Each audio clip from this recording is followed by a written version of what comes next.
네, 안녕하세요. 위키트리 소셜 방송의 김경희 기자입니다. 저희가 오늘은 좀 작가님 한 분을 모셨는데요. 일단 네. 안녕하세요. 네, 네, 안녕하세요. 안녕하세요. 네, 제 옆에 계신 분은 이 병원에 가지 말아야 할 81가지 이유라는 책을 쓰신 허연애 작가님이십니다. 잠깐 이렇게 인사 좀 해주시죠. 네, 안녕하십니까. 허현회입니다. 네, 제가 봤는데 이 책 말고도 책을 여러 권 쓰셨었죠? 예. 네, 이렇게 제목도 이제 첫 번째 쓴 책은 네. 그들은 어떻게 권력이 되었는가라는 제목으로 시대창에서 나온 책이고요. 근데 거기서 권력이라는 거를 제목을 출판사에서 좀 잘못 적었고 사실 의학 권력을 말하는 책이었고요. 앞으로 그 세 번째 책 의사들은 왜 인류를 속이는가라는 책이 그 출판사로 넘어가서 내년 1월경에 지금 출판될 예정이고요. 현재 또 네 번째 쓰고 있는 또 앞으로도 계속 적어도 6, 7번째 책까지는 전부 그 신흥종교인 현대학의 허구를 파헤치는 그런 쪽으로 계속 집필할 생각입니다. 선생님, 근데 제가 이 책을 봤는데 보니까 앞에 어려서 되게 병원을 자주 다니셨던 것 같아요. 맞죠? 예. 근데 네. 왜? 제가 13살경에 이제 네. 교통사고를 당하면서 그 뇌 수술을 크게 큰 뇌 수술을 했는데 그 병원에서 6개월 있는 동안 그때 투약된 그 약들의 부작용으로 그 이후에 계속 여러 가지 질병들이 또 한 가지 질병이 나타나면 그 질병을 치료하기 위해서 약을 먹는데 그 부작용으로 또 다른 질병이 결국은 이제 5, 6년 전에 간암 초기 증상으로 2번 입원하면서 네. 그리고 당뇨가 400까지 올라가고 이런 것들이 약의 부작용이구나라는 생각이 들면서 그때부터 이제 의학 서적을 뒤적이고 의학 논문을 뒤적이고 이제 그러면서 이 허구라는 그 사실을 이제 알게 된 거죠. 지금은 이제 모든 그 병원 약을 다 끊은 상태고 네네. 그러니까 당뇨도 간도 신부전증 이런 모든 질병이 다 사라진 상태입니다. 근데 제가 작가님을 보니까 원래는 사실 의학 쪽에 종사하셨던 분은 아니시잖아요. 예, 그쵸? 예. 그냥 이제 그 의료의 약간 문제점 이런 것들을 느끼고 나서 의학 쪽으로. 이걸 세상에 알릴 필요가 있다라고. 그래서 원래 저는 이제 시, 철학, 네. 그 수필 이쪽으로 책을 쓰고 싶었는데 이제 제 경험을 통해서 이 너무 많은 사람들이 현대의학이라는 신흥종교에 속고 있다라는 그래서 이걸 세상에 알려야 된다라는 그 필요성을 느끼면서 방향을 180도 돌린 거죠. 그러면은 원래 책을 쓰고 싶으시긴 하셨어요? 예, 원래? 작가가 되고 싶으셨나요? 예, 그렇습니다. 근데 법대를 나오셨다고 제가 알고 있는데. 원래 제 네. 취향이 이제 글 쓰고 네네. 시 쓰고 이제 그쪽이었고 그런 걸 좋아하셨구나. 그러면은 저희가 이제 본격적으로 병원에 가지 말아야 할 81가지 이유가 이제 이 책에 나와 있잖아요. 그래서 이 이유들에 대해서 좀 얘기를 나눠봐야 될 것 같아요. 일단은 선생님께서 좀 잘 알고 계시고 요즘에 사람들도 많이 앓고 있는 게 그 비염인 것 같아요. 저도 비염이 있어요. 그래서 특히 가을철이라 그런지. 봄이라든지. 네, 예. 근데 비염이라는 게 사실 약을 먹으면 또 콧물이 안 나고 뭐 기침도 안 나고 좋아지거든요. 그러니까 생활을 하는 사람들이 쉽게 병원을 찾는데 왜 병원에 가면 안 되나요? 그런 그 비염 치료약뿐만 아니고 네네. 그 병원에서 처방하는 모든 약 100%가 다 그 성분 자체가 100% 합성 화학물질로 이루어진 약이거든요. 일종의 이제 그 증상만 완화시켜주는 마약이라는 거죠. 그러니까 병원 처방약을 먹으면 물론 순간적으로는 증상이 없어지는데 그 면역 체계가 점점 약해지기 때문에 오히려 장기적으로 볼 때는 점점 악화된다라는 거죠. 그래서 제 경우도 아주 중증의 비염 알레르기를 하면서 항상 제가 두루마리 휴지를 갖고 다니고 그 정도였는데 지금은 약을 끊은 지 한 5년 정도 모든 약을 끊으니까 지금 한 80% 정도는 사라진 것 같습니다. 그러니까 내년 이맘때 정도면 완전히 없어질 거로 확신하는데요.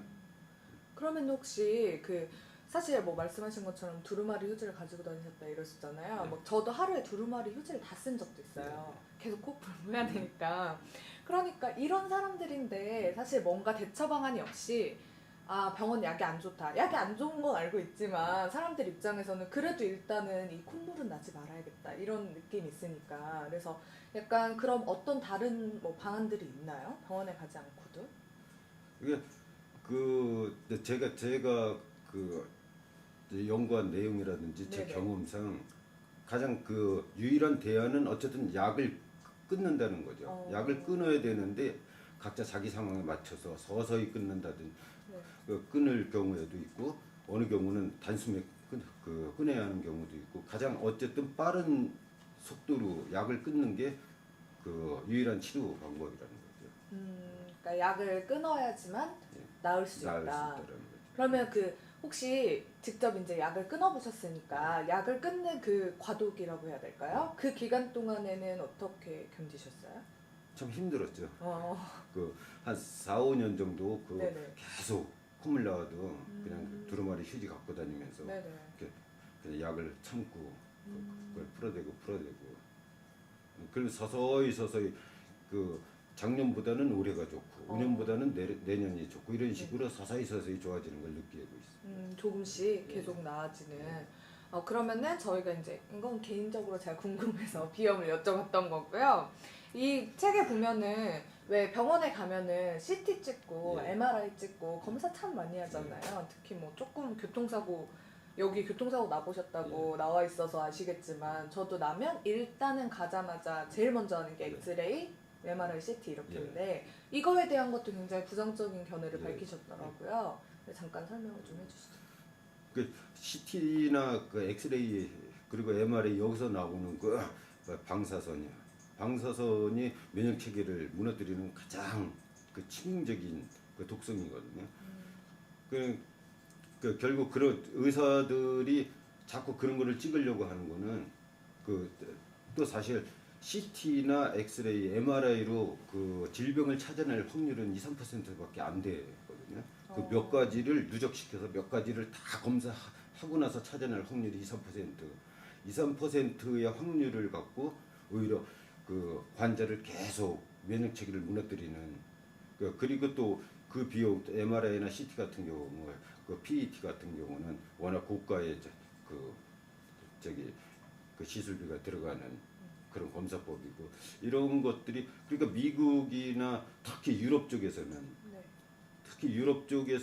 이런 그 검사를 거의 안 하거든요. 거의 안. 그러니까 그 이제 점점 그런 방사선이라든지 그 초고주파 이런 것들이 몸에 악영향을 미쳐서 저기 결국은 이제 장기적으로 심장병으로 나가게 되고 각종 암으로 나가게 되고 심부전증으로 나가게 되고 아마 의사들은 틀림없이 그렇게 이어진다라는 것을 알고 있다고 확신합니다.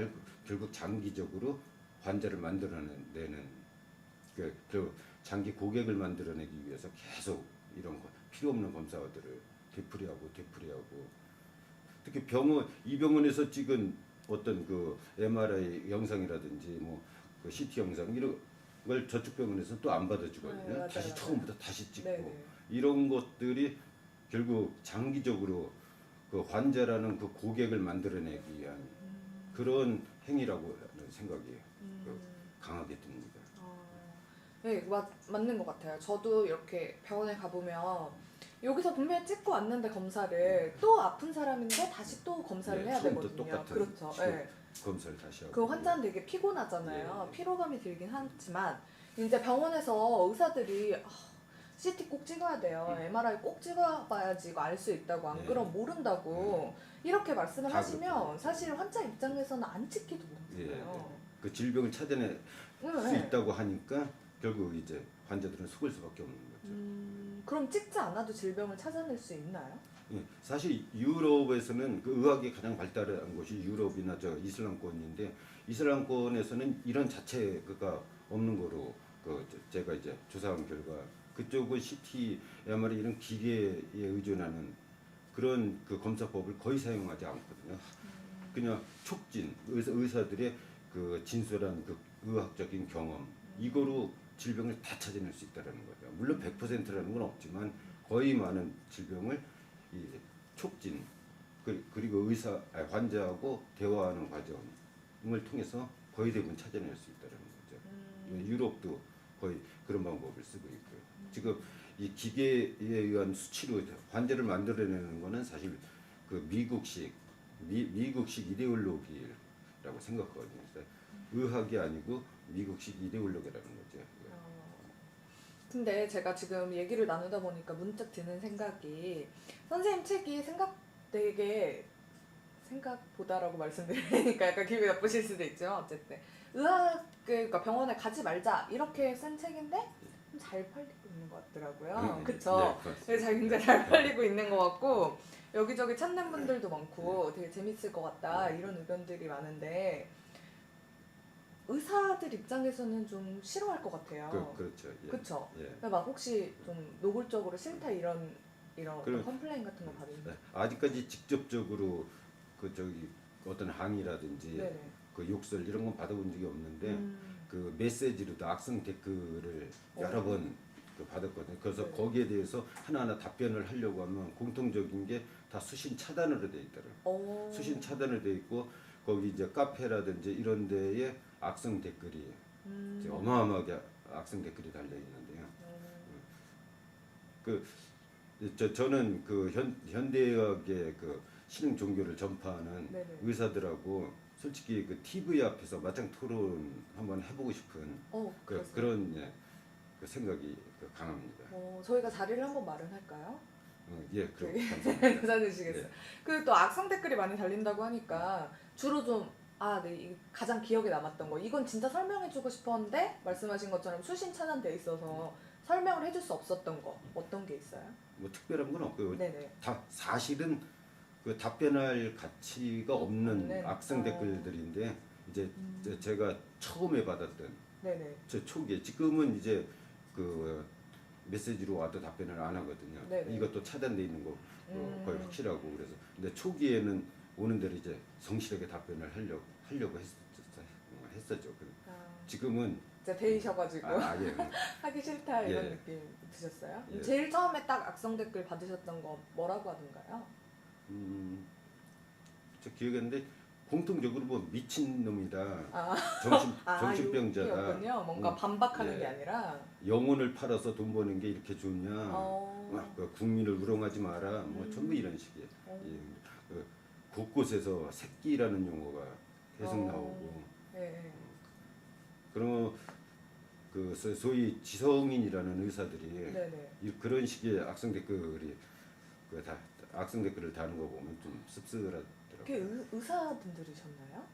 확인된 건 아니지만 이제 추측컨대 의사지 않을까. 예, 참 놀랍네요. 근데 그럼에도 불구하고 계속 또 책을 쓰신 지금까지 쓰신 3권의 책이 전부 다 의학 예. 관련된 서적이었고 예. 앞으로 또 쓰실 책도 예. 의학 관련된 서적을 쓰시겠다고 하시고 계속 이렇게 하셔야만 하는 이유가 있나요? 그러니까 그 인류가 그 신흥 종교인 그 현대의학에 너무 속으면서 재산 잃고 생명 잃고 그 원래 제가 집중적으로 그 활동했던 그런 방향이 아닌데도 불구하고 제가 현대의학으로 돌린 거는 바로 그 인류가 이렇게 속고 있는 이거를 알릴 필요가 있다.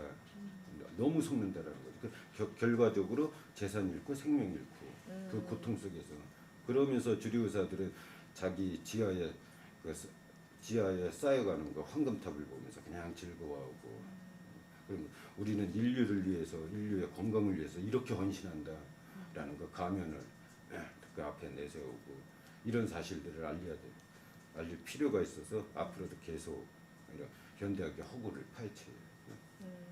그런 노력을 하려고 합니다.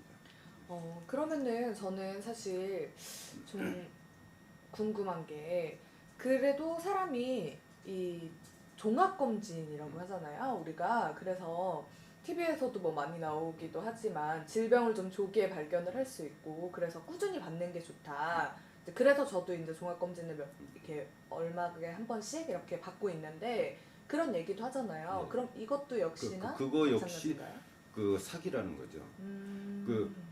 제가 취재했던 그 심장병 환자, 각종 암 환자들 공통적인 게 그런 종합 검진을 정기적으로 해온 사람이 대부분이라는 거죠.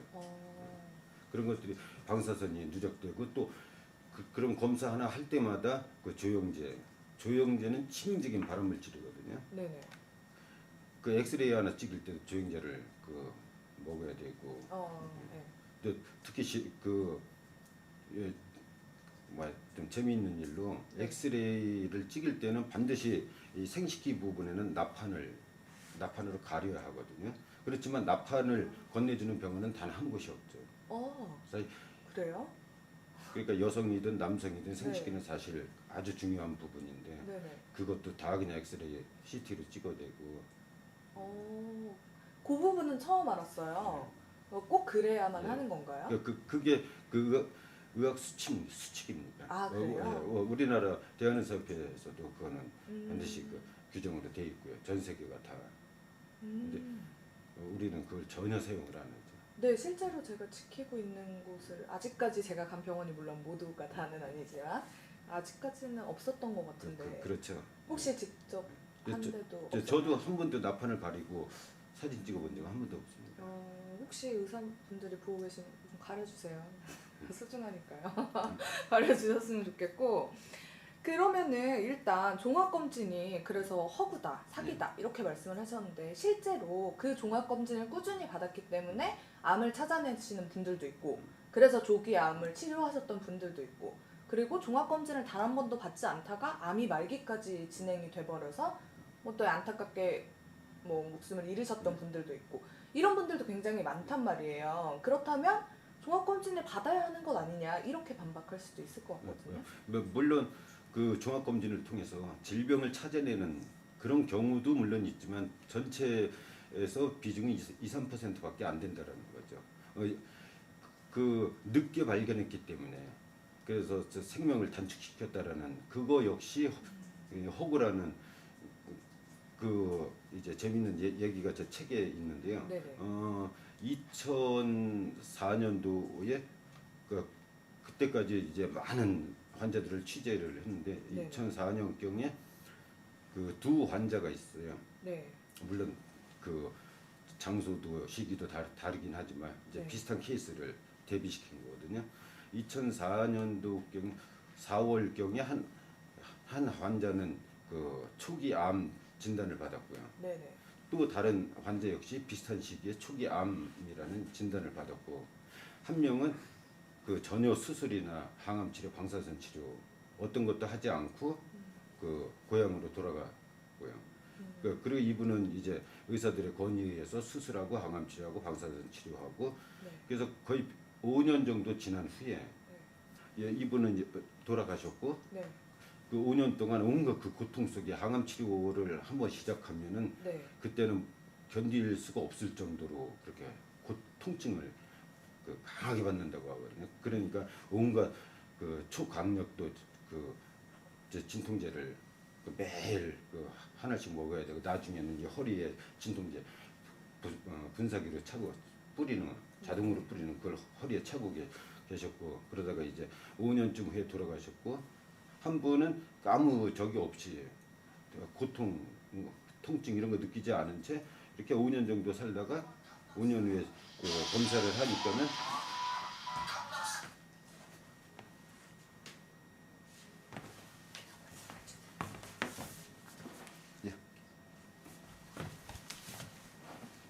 그 5년쯤 후에 그 검사를 받았을 때는 이제 말기라는 판단을 받았고 두 분 다 돌아가시는 시기는 비슷한 시기였거든요. 네. 이 두 가지 경우에서 그 조기에 그 암이라는 걸 찾아낸 사람이 5년 동안 많은 그 병원 비용을 들이면서 그 고통을 겪어서 5년간을 생존했고 한 사람은 거의 통증 없이 그냥 몸이 조금 불편한 상태에서 네. 5년을 평안하게 살다가 네. 또 돌아가신 이 두 가지 경우에서 과연 어느 것이 삶의 질이 우수하냐라고 할 때 저는 후자 쪽이 더 건강한 삶이라고 생각합니다. 그러니까 조기에 질병을 찾아낸다라는 것도 물론 완쾌되는 그런 경우도 있지만 또 많은 경우에는 고통 속에서 그 병이 더 악화돼서 재산이 없고 생명을 잃는 그런 경우 뭐 스티브 잡스 경우도 그렇고 네네. 저기 이주일 그 코미디언 경우도 그렇고 이런 전부 그 조기 정기 검진의 부작용으로 나타나는 그 증상들이거든요.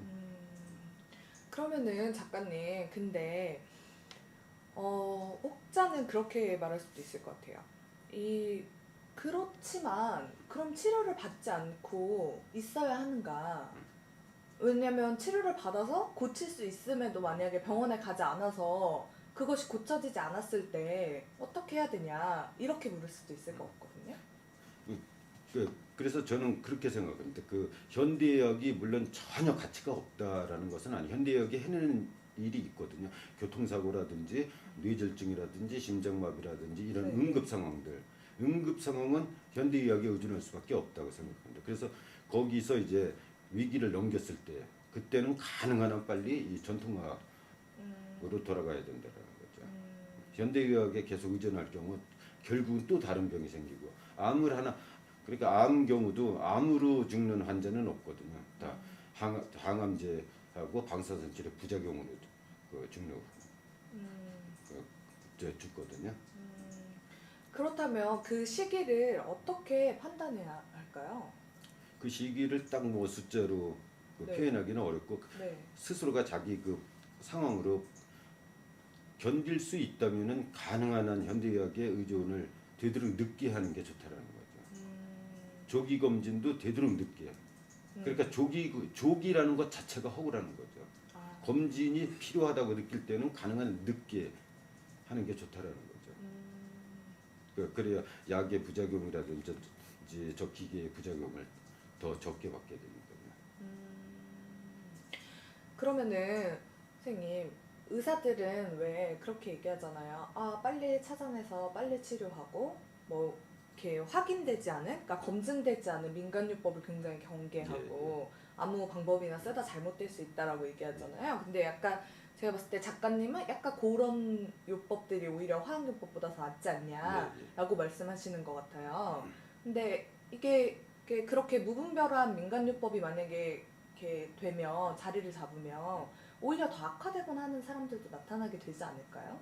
그 예를 들자면은 90년대 중반에 음. 그 FDA에서 발표한 미국 FDA에서 발표한 그 자료가 있거든요. 네네. 거기에 보면은 현대의학 그 현대의학 쪽에 의존한 사람들이 부작용으로 그 사망 직접 현대의학의 부작용이 확인돼서 사망한 경우가 그 4년 동안 거의 60만 건이 보고돼 있거든요. 네. 반면에 그 전통의학에 의존해서 그 약초를 치료했던 사람들은 4년 동안 4건밖에 보고가 안 돼 있습니다. 음, 그런 경우도 있고 또 그 제가 확신하는 거는 네. 전통의학 특히 약초나 침, 음식 이런 우리 선조들이 이어준 저기 전통의학의 방법은 3만 년이라는 그 오랜 기간 동안 그 임상 실험을 거쳐서 또 네. 수정되고 지금 시점에서는 거의 부작용이 없이 완벽한 그 치료법이라는 거죠. 그 적어도 3만 년이라는 그 임상 실험을 거친 네네. 그런 치료법이고 반면에 이 현대의학에서 이 합성 화학물질로 만들어지는 이 약은 기껏해야 이제 100년밖에 되지 않았거든요. 더구나 그 100년이라는 기간이 거대 제약회사라는 그 네. 지하 세력에 의해서 만들어진 그거는 치료제일 수가 없다라는 거죠. 사실 그 제약회사에 대한 얘기도 이제 하려면 참 많은데 일단 그 얘기는 저희가 아껴뒀다가 네. 다음번에 또 한번 모셔서 말씀 나누기로 하고요. 그러면 나는 만약에 의사 선생님이 오셨어요. 그럼 이제 이 책도 기분 나쁘시고 이제 아마 오늘 작가님이 하신 얘기도 되게 굉장히 기분이 나쁘셨을 거예요. 그래서 그분들이 오셔서 그렇다면 당신은 만약에 어떤 질병을 갖고 있는 환자가 있다. 나는 이 환자를 수술하거나 약을 주거나 해서 치료할 수 있다. 그럼 당신은 이 환자를 치료에 이르게 할 수 있냐? 그러니까 완치시킬 수 있냐? 이렇게 따져 물을 수도 있을 것 같아요. 왜 그거 못하면서 왜 우리 치료도 못하게 하냐? 이럴 수도 있잖아요. 물론 제가 의사가 아니기 때문에 그 치료는 할 수가 없고 다만 네. 저는 이제 방향만 그 대안만을 제시하는 거거든요.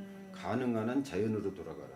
그리고 그 의료의 도움을 받고 싶은 경우에도 네. 가능한 한 전통의학에 그 의존하는 게 부작용이 훨씬 적다라는 그걸 얘기하고 싶습니다. 제가 그러면은- 어떤 치료법을 제시하는 건 네네. 아니고요. 그러면 전통의학이라고 하시면 뭐 한의학 같은 걸 말씀하시는 건가요? 그렇죠. 그것도 포함되겠죠. 그러니까 침이나 뭐 예, 약이나 예. 이런 한의학 같은 것도 포함하는 예. 뭐 그거 말고도 다른 또 거 있나요? 민간의학이 어, 많거든요. 그래서 그런 것들로 예. 대체할 수 있다. 그게 더 좋다고 확신하시는 건가요? 그 많은 경우 환자들을 취재했습니다. 네네. 강원도라든지 충청도 이런 데서 그 말기 암 판정을 받고 와서 1년 또는 2년쯤 생활하니까 네. 그 암세포가 완전히 사라진 그런 경우를 많이 취재를 했거든요. 물론 저 시골로 내려가서 공기 좋고 물 좋은 그런 데서 또 그 유기농 채소를 먹으면서 네네. 이런 사람들도 다 완치되지 않고 이제 중간에 돌아가시는 분들이 있는데 또 그분들의 공통적인 거는 이미 이제 병원 치료를 받다가 거기 한계를 느끼고 온 사람들이라는 거죠. 이미 수술이나 항암 치료, 방사선 치료를 했던 사람들. 그분들은 이제 완치되는 경우가 거의 없고요. 그렇지만 그걸 거부하고 시골로 내려온 사람들은 대부분 완치를 되는 경우를 많이 목격했습니다. 몇 분이나 만나보셨어요? 글쎄 아마 암 치료 환자 한 20여 분 정도 그 중에 완치된 분들 네네. 2, 3분 정도 이렇게 만나봤습니다. 저희가 오늘은 지금 이 병원에 가지 말아야 할 이유라는 책의 큰 제목, 그러니까 병원에 왜 가지 말라고 하셨는지 도대체 이 부분에 대해서만 좀 얘기를 나눠봤는데, 얘기를 나누면서 생각해본 건 저보다는 사실 진짜로 현대의학을 하신, 저도 사실 의학을 잘 몰라요. 그냥 네. 병원에 자주 다니는 사람일 뿐이고 의학을 잘 모르기 때문에 현대의학을 좀 전공하신 의사 선생님을 모셔서 두 분이 함께 토론을 해보시면 진짜 재밌을 것 같아요. 되게 응해 주시겠나요? 예, 좋습니다. 예. 그러면은 이제 저희가 마칠 시간이 돼서 마지막으로 지금 같이 이제 시청하고 계시는 분들한테 왜 이 가지 말아야 했는지 지금까지 쭉 설명해 주셨지만 이렇게 마지막으로 한마디 더 해주셨으면 좋을 것 같아요. 그래서 사실 현대의학이라는 거는 과학이 아니고 미국식 이데올로기라고 생각합니다. 거기에 우리 주류 언론이 과장해서 해주는 광고에서 우리 인류가 지금까지 100여 년간 속아왔고요. 이제는 스스로가 현대학에 숨겨진 허구를 인식하면서 스스로가 자기 건강을 지켜야 할 때라고 생각합니다. 건강을 지키고 생명을 지키기 위해서는 일단은 현대의학에 대해서도 한번 의문점을 두고 생각해 볼 수 있는 그런 계기가 꼭 필요하다고 생각합니다. 네. 저희가 지금 한 30분 정도 오늘 병원에 가지 말아야 할 81가지 이유라는 책을 가지고 얘기를 나눠봤는데요. 일단 81가지 이유잖아요. 벌써부터. 이유가 참 많잖아요. 그래서 아마 이 30분 안에 다 보여드리기에는 조금 부족하지 않았나 하는 생각이 있어요. 그래서 다음번에 저희가 더 디테일하게, 그다음에 더 또 재밌게 얘기를 나눠봤으면 좋겠고요. 오늘 나와주셔서 감사합니다. 네, 감사합니다. 시청해주셔서 감사합니다.